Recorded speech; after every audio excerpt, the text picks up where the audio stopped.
you manage the dealers, but people might not realize you also manage the cage, you manage the hosts up front, and you manage the wait staff too, right? We're in charge of every little aspect.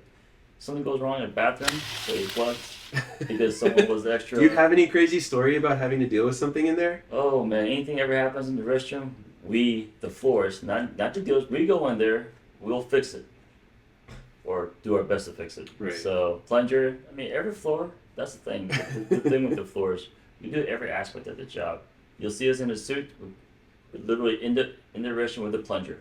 And everybody's happy to do it. Not because it's fun to do it, but it's because we want everything to be successful. We care about the room itself. It's not just us working there as a job, it's working there because we love the company itself. Right. Because Victor and Leon created an environment where you want to be there, you know? Yeah, and we should give credit to the ownership as well. For yes, most of creating Ryan something amazing. Yeah, to because Victor couldn't do this stuff without the flexibility to be able to say this makes sense, this makes sense, this makes sense. I mean, I want to do this, I want to do this over and over again. So to give them credit too, for sure. Yeah. And whenever I look back, I remember walking into this, just thinking about this last night about doing this interview and everything like that. I try to think about all the negative aspects of when I was training, and the one thing that kept reiterating in my mind, going over and over and over to a point where I couldn't figure this out, was that even when I made mistakes, which will happen, even when I didn't understand things, I don't ever remember any of the management, like Chris, Leon, Victor, Nick, ever just breathing down my throat.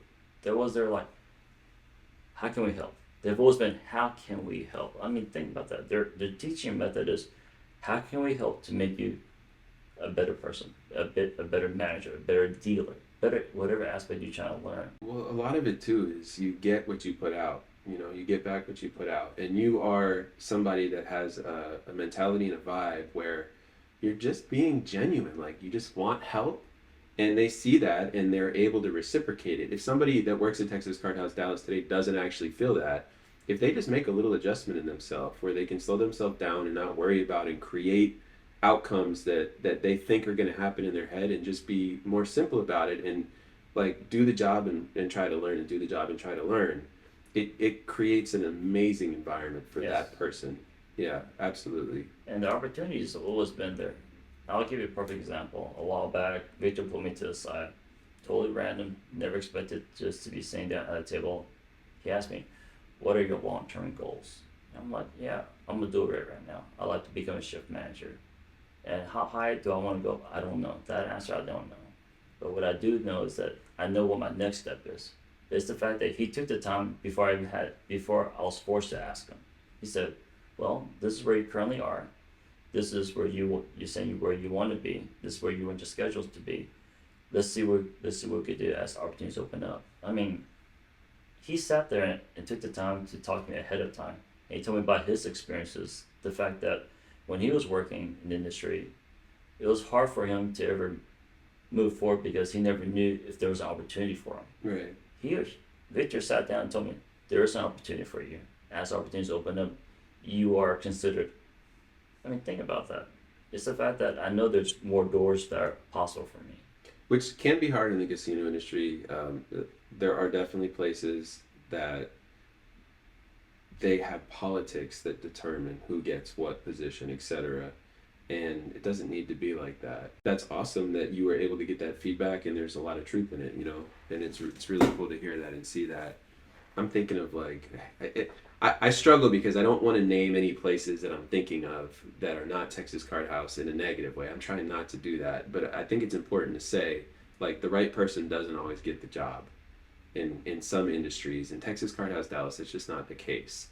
And that is something that I do truly love about it. I know what it's like to work somewhere where I have to worry about somebody trying to make me look bad so that they look good. Now, I know what it's like not to have to worry about that because I'm at Texas Card House Dallas. If everybody works together, everybody can get the things that they want. As a floor, you guys have the ability to finish other people's shifts and all that stuff too? Yes. So you can do all that stuff as a supervisor too. There's less people available, of course. Yes. Right? Basically, during our shifts have to be covered 100%. Of course. You're 100% responsible.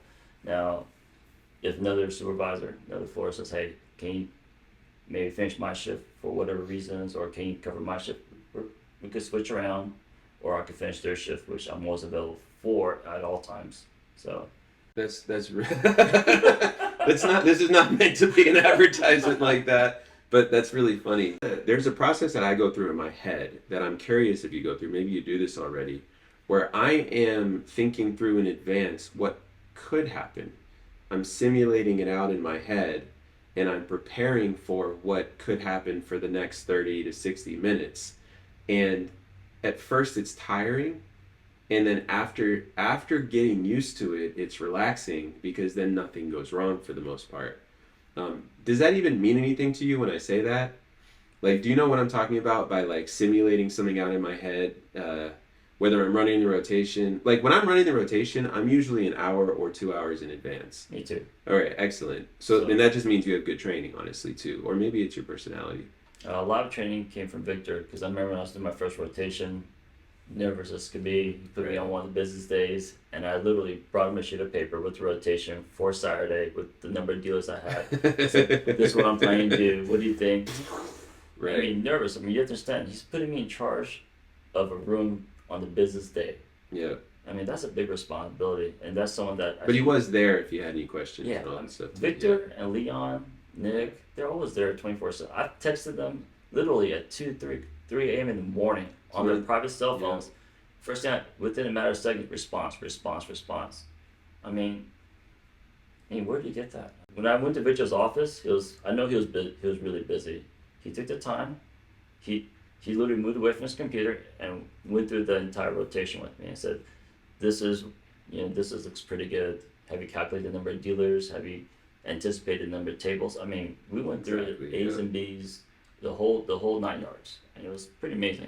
That's why going into that first day when I was in charge of the room, I felt very confident because I knew exactly what was going to happen. I already knew exactly what I was going to do when I first got there. First hour, first 3 hours, first 4 hours, 5, and if this happens, this never happens. I mean, I plan out the day every day, and for me right now it's really easy because I know how the room flows on a daily basis. What days are the real busy days? How many dealers I need? What to expect. Maybe extra table here or there, but I've been through it. I've been down the road so many times now. It just everything's already pretty much set and done already for me. The moment I walk in, I also know like whenever I'm a support there's pretty much the difference between a lead floor and a dual rate. Right. When I say lead floor, we don't have that title anymore. But what I mean by lead floor is the person that's in charge of the room. At any given moment. Yes. Yes. Versus the dual rate, which for me, a dual rate is someone that shadows the lead floor. Yeah, when I think about flooring, there's basically 3 possible positions. There's the person running rotation, sometimes called the DC. There's whoever's running the tournament, and then there's whoever's there for support. Exactly. Yeah. I look at it the exact same way. And so, like say, whenever Nick's there ahead of me, he has the earlier schedule. I come in, like tonight, I work at 7 p.m. I'm gonna be shadowing everything that the lead floor is doing already. Right. When I say shadow, means that I'm already anticipating what else needs to be done, so that it's done before he even has to ask me. Like say, okay, well, probably in an hour we're gonna open the table. Trays ready, tables ready, everything's already ready and prepped to go. So the moment he says, "Go," it's done. So he doesn't have to stress about it. That's what he could do his job efficiently, and I can do my side of the job efficiently. Interesting. So you do all that stuff. It sounds like you're on top of it. You were trained really well, which that's hard to find. I am considering, and I think I'm going to do a poker supervising training course that I start building in about a week or 2. There's not really any supervisor training in the industry right now, so it's really refreshing to hear that you get so much attention learning how to do this job from experienced people. It's not available to anybody.